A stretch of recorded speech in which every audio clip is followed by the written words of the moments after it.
It began quietly, so quietly that no one noticed at first. Seoul, 1997.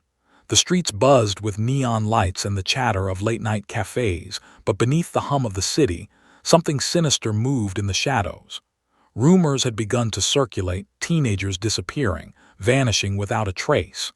Parents whispered their fears in private, and the police dismissed it as the usual runaways or neighborhood delinquents. But those who knew better understood that this was something far darker, something calculated and relentless. The first official report appeared in a small police precinct in northern Seoul. A 16-year-old boy named Jun-ho was last seen leaving school at dusk. CCTV footage was inconclusive. A shadowy figure appeared on the edge of the frame, but no one could identify him. By the time the boy's body was discovered in a desolate warehouse near the Han River, signs of torture were already evident. The police were horrified. The wounds were methodical, almost ritualistic, as though the killer wanted each victim to leave a story carved into the flesh. Detective Park Min-Jae, one of the city's most seasoned investigators, was assigned to the case. Park had seen his share of violent crime, but even he found the brutality unsettling. As he examined the scene, he noticed a chilling pattern.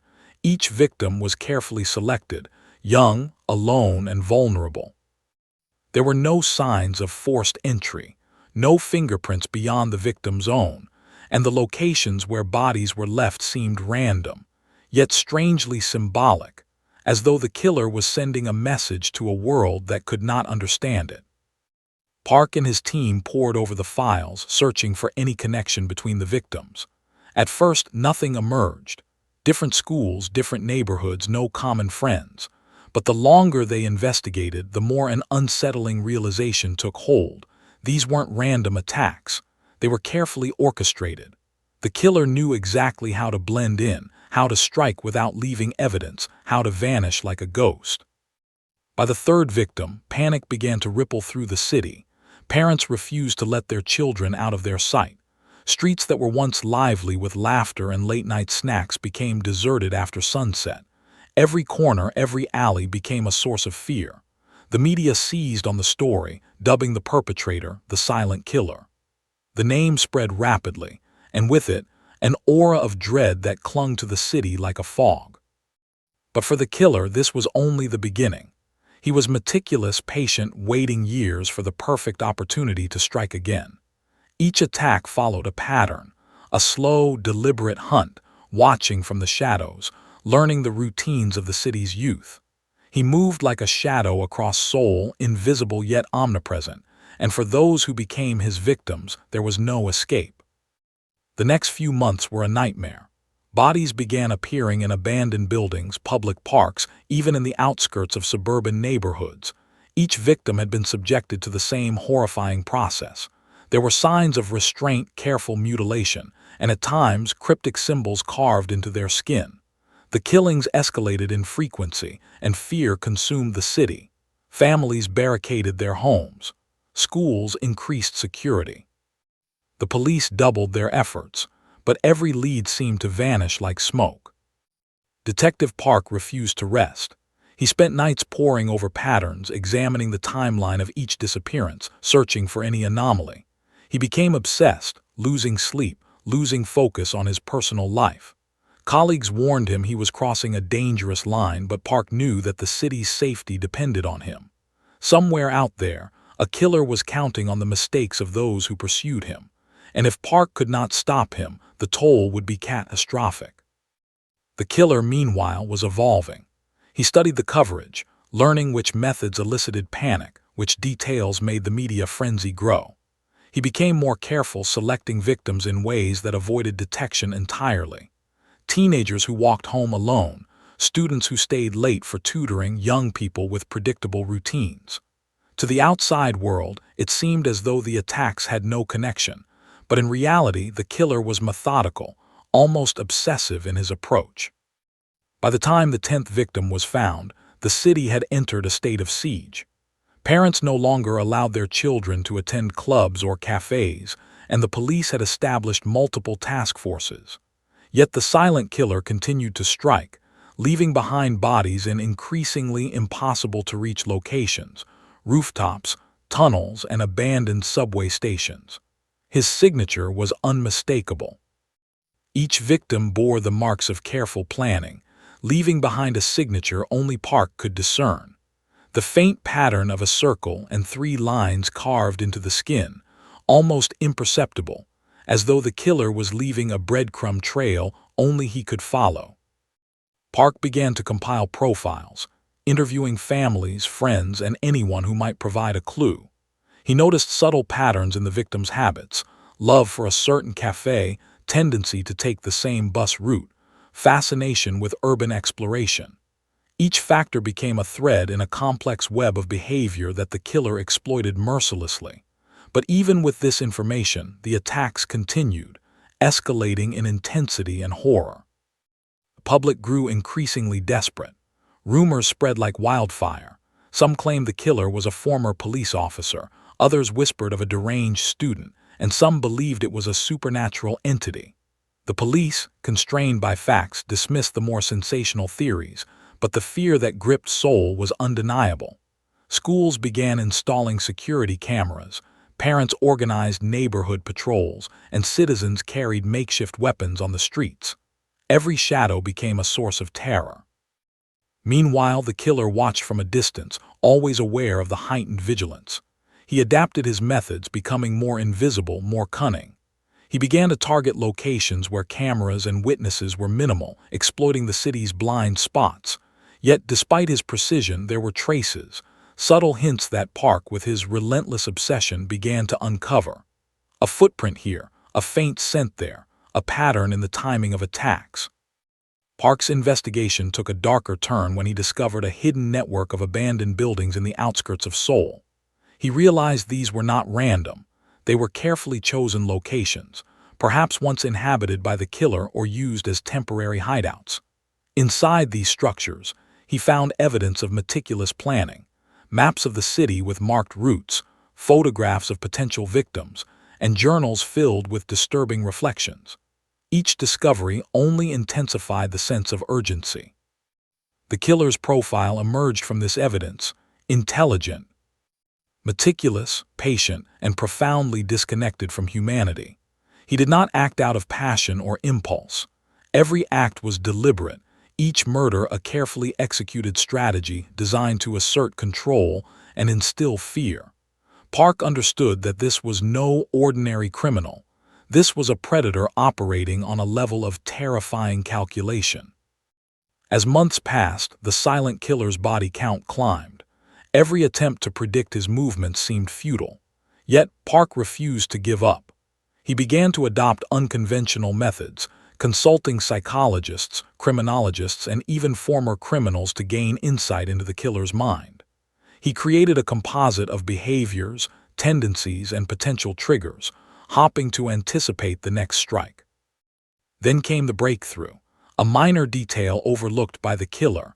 A rare book found at one of the crime scenes provided a connection. The book contained notes in the margins, coded references to locations and dates. Park realized that the killer, meticulous as he was, could not resist leaving clues to assert dominance over those pursuing him. The realization was both horrifying and exhilarating. For the first time, they had a thread, a way to predict the next move. The city braced itself for what was to come. Families tightened their routines, schools reinforced security, and the police intensified their surveillance. The tension was unbearable, yet somewhere in the shadows, the silent killer moved with the same patience, the same cold calculation that had allowed him to claim over a dozen victims without capture. Park, driven by an unrelenting sense of duty, knew that the next attack would define the course of the investigation.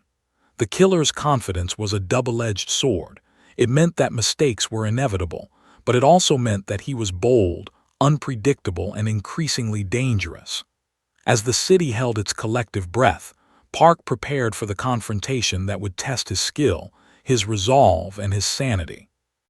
The stage was set for a deadly cat-and-mouse game. Seoul, with all its lights, sounds, and crowds, had become a hunting ground. And in the shadows, the silent killer waited, patient and silent, ready to strike again. The city had no idea how close he was, how deeply embedded in the routines of everyday life he had become. The terror was not just in the killings. It was in the knowledge that anyone could be next, that the monster was invisible, and that the game had only just begun. The discovery of the coded book had given Detective Park a glimmer of hope, but it also marked the beginning of a nightmare far darker than anything he had imagined. The silent killer was no longer just a shadow in the city. He had become a force, omnipresent and inscrutable, capable of striking anywhere at any time. Seoul was a labyrinth now, every street, every alleyway a potential stage for terror. Park and his team began to map the references in the book, attempting to decipher the cryptic notes. Some lines seemed like coordinates, others suggested dates, and a few hinted at personal routines of potential victims. It became apparent that the killer had an obsessive attention to detail. Each entry was more than a clue, it was a confession, a taunt, a signature of his intelligence and cruelty. Park realized that catching him would require understanding the mind that had orchestrated such methodical horror.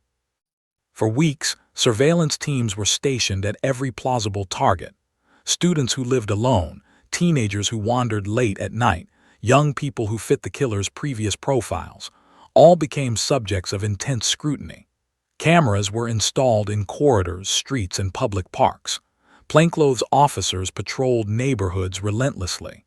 Families were given instructions to modify routines, to remain vigilant, to question strangers. The city transformed into a fortress, yet the killer moved through it like a ghost, eluding capture at every turn. Despite these precautions, another body was discovered, an 18-year-old girl named Min-Jae, found in a forgotten subway maintenance tunnel. The scene was more gruesome than any before. The markings on her body suggested a ritualistic intent, a symbolic message the killer wanted to convey. Park studied it carefully. There was no doubt the silent killer had escalated. His methods were evolving, adapting to the growing security measures, turning the city's attempts to contain him into part of his game. For the first time, Park considered the possibility that the killer was someone intimately familiar with Seoul. He moved through the city with an ease that suggested knowledge of every hidden corner, every blind spot. CCTV footage, street maps, and public records offered little insight, but Park noticed subtle patterns in the locations: abandoned subway lines, old warehouses, long unused factories.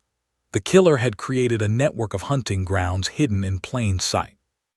Psychologists brought in to assist the case theorized that the killer was likely a young adult at the time of his first murder, possibly in his mid-20s now. They suggested he exhibited traits of both meticulous planning and deep-seated psychopathy, a combination that made him both methodical and unpredictable. Park listened carefully, absorbing every detail, trying to anticipate the moves of a mind that seemed incapable of empathy, yet astonishingly intelligent. Meanwhile, the public hysteria grew. News outlets provided minute-by-minute updates, showing maps with marked locations of the disappearances and bodies discovered. Fear became pervasive. Parents refused to let their children leave home, and teenagers moved in groups or avoided public spaces altogether. The city, once vibrant and alive, had become a landscape of paranoia, but within the chaos, the silent killer thrived.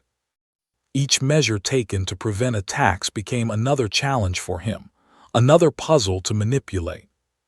The breakthrough came unexpectedly.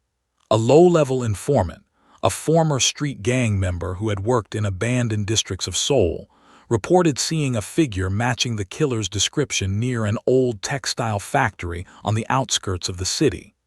Park organized a discreet surveillance team, setting up night vision cameras and motion detectors. The factory had long been abandoned, a relic of Seoul's industrial past, and it seemed perfect as a temporary hideout for someone who needed to vanish from public view. On the first night of surveillance, nothing happened. The factory remained empty, silent, and foreboding. But on the second night, a shadow moved along the perimeter. Park felt his pulse quicken. The figure was methodical, scanning the area, testing for cameras, checking entrances and exits. He was cautious, deliberate, and for the first time Park saw the brilliance of the predator at work. This was no ordinary criminal. This was someone who understood fear as an art, someone who could manipulate time, space, and perception to his advantage. Park instructed the team to hold position, observing silently. Hours passed, and the figure disappeared into the darkness without triggering any alarms. The team returned to headquarters, frustrated, but Park was undeterred. The encounter confirmed his growing theory. The silent killer was intimately familiar with surveillance and law enforcement tactics. He was always one step ahead, predicting every countermeasure, every trap. Then came the horror of the next discovery. Another body was found, but this time, it was not just a teenager. A young couple, both university students, had been lured into an abandoned building under the pretense of a social gathering. The scene was grotesque, a display that spoke of the killer's growing boldness and audacity. The markings on their bodies were more complex than before, intricate symbols that seemed to form a language, a personal code that only the killer could interpret. Park studied photographs meticulously, trying to decipher the meaning, desperate for any insight that could lead to capture. The investigation took a personal toll on Park. Nightmares haunted his sleep, images of the victims replaying endlessly in his mind. He became obsessed with patterns, with connections, with understanding the psychology of a mind so alien and dangerous. His colleagues noticed the change, the once disciplined detective now jittery, erratic, consumed by the hunt. But Park could not stop. He understood the stakes. Each day the killer remained free was another life at risk, another family destroyed. For months, the city became a battleground. Patrols were intensified, school routes changed, and citizens reported suspicious activity at every turn.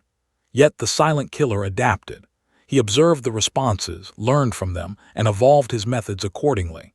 His attacks became less frequent but more sophisticated, designed to instill maximum fear and confusion. Each murder was a demonstration of dominance, a message to the city that no amount of vigilance could contain him. One evening, a breakthrough came through a chance discovery. A young girl escaping from a potential abduction reported seeing a man in a black coat with distinctive shoes, a rare model only sold at select stores. Park seized on the lead, tracing the sales records, cross-referencing with registered addresses, employment records, and prior criminal histories. Slowly, a portrait of the silent killer began to emerge. Male, likely late 20s or early 30s, socially isolated, with meticulous habits and a fascination with young people. As the investigation tightened, Park noticed a chilling trend. The killer was not merely content with murder. He was leaving clues intentionally, challenging the authorities, almost daring them to catch him. Each crime scene contained subtle signatures, a mark, a symbol, a detail designed to be discovered. It was a game, a battle of wits, and Park realized that winning required thinking like the killer, understanding his logic, his obsessions, and his rituals. The pressure on Park intensified when another body was found, this time a teenager who had been missing for weeks, her body discovered in a drained canal on the outskirts of the city. The symbolism was unmistakable. The killer was claiming territory, demonstrating control over the environment, asserting power over every corner of Seoul. Park convened a special task force, combining criminal profilers, psychologists, and street-level investigators. Their goal was singular: anticipate the next strike and prevent it before it happened. Night after night, Park and his team pored over the patterns, reviewing surveillance footage, cross-checking witness statements, and analyzing the coded book. Slowly, a pattern emerged. The killer's movements corresponded with certain city events, markets, school schedules, public gatherings. His attacks were calculated to exploit vulnerabilities, but they also followed a rhythm, a cadence that Park believed could be predicted. The tension reached a fever pitch when another informant reported a man matching the suspect's description near a subway construction site. Park's team set up a perimeter, motion sensors, and infrared cameras, waiting for the killer to make a move. Hours passed in tense silence. Then at dawn, a figure emerged, slipping silently through the construction debris. He moved with the ease of someone completely familiar with the terrain, navigating obstacles as though the environment itself bent to his will. Park signaled the team to follow discreetly. The figure disappeared into a network of abandoned tunnels, places few knew existed. The detective felt a mix of fear and exhilaration. Finally, the killer was within reach, yet the labyrinthine network of tunnels suggested this would not be simple. The silent killer had created his own world, hidden beneath the city, a parallel reality where he could strike without warning or consequence. Hours of pursuit followed, teams moving silently, communicating through hand signals. The tunnels twisted and turned, each passage leading deeper into darkness. Park felt the oppressive weight of fear pressing down. Every shadow could conceal the predator. Every echo could betray a life in danger. Yet the detective pressed on, driven by the certainty that this confrontation could end the reign of terror. Finally, they reached a chamber deep underground. The killer had left signs, almost tauntingly, scrawled symbols, remnants of past victims' possessions, a message of psychological dominance. Park recognized the pattern from previous crime scenes. The silent killer was here, and he knew the detectives were close. Every instinct screamed danger, but Park remained focused. He had to anticipate the killer's next move, predict his logic, and prevent further deaths. As the team prepared to enter the chamber, Park paused. He understood the stakes. One wrong move could mean disaster, yet hesitation could allow the killer to escape. In the dim light, the walls seemed alive, covered in symbols, maps, and signs of a mind obsessed with control. The silent killer had built a fortress of horror beneath Seoul, and the detective was about to enter the heart of it. The air in the underground chamber was thick with the scent of decay, dust, and something far more sinister. Detective Park Min-Jae adjusted his flashlight, illuminating the walls covered in cryptic symbols, maps, and remnants of past victims. The deeper they ventured, the more it became clear that this was not just a hiding place. It was the silent killer's domain, a labyrinth of obsession and madness meticulously crafted over years. Every step felt like trespassing into the mind of a predator who saw the world as a game, a stage, a place where human life was expendable. Park signaled his team to advance slowly. Each shadow seemed to stretch unnaturally, each sound amplified in the oppressive silence. They had prepared for confrontation, yet the reality was far more horrifying than any anticipation. The walls were adorned with photographs of victims, each one meticulously catalogued. Notes scribbled in margins detailed routines, habits, and personal information. The killer had known his prey intimately before striking. Park's stomach churned. The scale of the killings was staggering, and the methodical planning revealed a mind utterly detached from empathy. Hours of careful exploration revealed more than just physical evidence. Personal items of missing teenagers, clothing, backpacks, school books, were arranged in patterns that seemed ritualistic. It was as if the killer had created a shrine to his crimes, a personal archive of terror. Park examined the symbols scrawled on the walls, noticing their repetition. Circles, lines, and triangles appeared over and over again, sometimes paired with dates. With each discovery, a horrifying clarity emerged. The silent killer was obsessed not only with murder but with control, documentation, and psychological domination. Suddenly, a noise echoed through the tunnel. A faint scuffle, a whisper of movement. The team froze, weapons raised. Park's instincts screamed that the killer was nearby, watching, testing their reaction. He whispered instructions to maintain silence, moving cautiously toward the source. The echo repeated, a deliberate, controlled sound. The predator knew they were coming, but he did not panic. He was in his element, and the chamber, dark and labyrinthine, was his advantage. Then, in a corner partially obscured by shadows, a figure emerged, tall, lean, and moving with unnerving grace. His face was partially obscured by a hood, but the eyes glinting in the flashlight revealed intelligence and menace in equal measure. The silent killer had chosen to confront them, to assert his dominance before the battle even began. Park's heart pounded. Years of hunting, hundreds of victims, countless sleepless nights, all led to this moment. Yet nothing could have prepared him for the reality of facing someone so utterly devoid of human compassion, someone who had committed atrocities with deliberate precision. The team advanced slowly, careful to maintain distance. The killer remained still, almost calculating, as if gauging their readiness. Park's mind raced, analyzing the symbols, the evidence, the notes. There was a pattern, a rhythm, and he understood that any misstep could be fatal. The silent killer's strength lay not in brute force but in strategy, in predicting and manipulating the movements of those who sought to stop him. For a tense moment, neither side moved. Then the figure spoke, a calm, unnerving voice that carried through the chamber. "I've been waiting," he said. The words were simple yet laden with menace. Park's throat tightened. This was a predator who thrived on control, someone who derived satisfaction from fear itself. Every previous victim, every escape, every terror-stricken family, all part of a narrative that this man had authored with meticulous care. Park swallowed his fear, focusing on the tactical objective, capture without further loss of life. He tried to engage the killer verbally to delay any violent action, to understand his psychology in real time. "You don't have to do this anymore," Park said. "It's over. You're surrounded. We can stop this without anyone else getting hurt." The killer tilted his head, studying Park with an intensity that made the detective feel exposed, stripped bare.